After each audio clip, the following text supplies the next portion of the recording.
Hello, my LGBT cuties, and welcome back to another episode of A Jaded Gay. I'm Rob Lovelace, and did you know the Mafia was deeply involved in running New York City gay bars in the 60s and 70s? Now, gay bars have existed in the United States for approximately 90 years, operating as safe spaces where queer people could socialize openly in a world that was often hostile.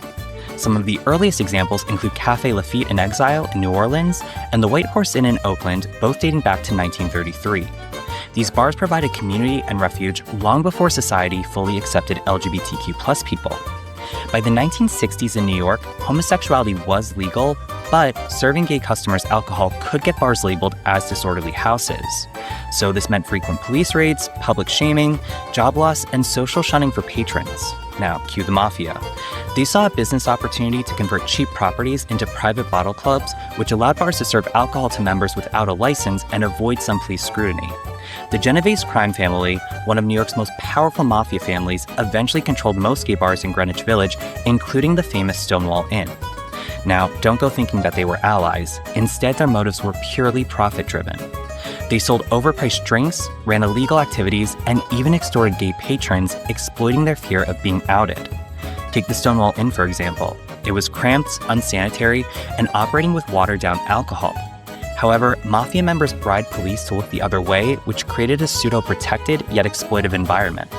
Patrons faced extortion, threats, and even blackmail, all while enjoying one of the few spaces where they could openly dance, socialize, or simply exist. Despite these risks, Stonewall became an important hub for the LGBTQ+ community, hosting drag queens, runaways, and those without other safe spaces. Now, the Mafia's control of gay bars continued into the 1970s with a monopoly that suppressed independent venues until federal crackdowns in the 1980s dismantled their influence. And this complex history highlights the paradoxical relationship between the LGBTQ+ community and the Mafia. This dynamic was both exploitive and protective, providing safe spaces for queer social life while profiting from fear and secrecy. So next time you think about the origins of gay nightlife, remember this. It wasn't just about fun or rebellion. It was a means of survival, which sometimes meant dealing with organized crime. Now, there's so much more history to explore about the hidden world of mob-run gay bars, so check out the podcast episode and blog post linked below. And remember, every day is all we have, so you gotta make your own happiness.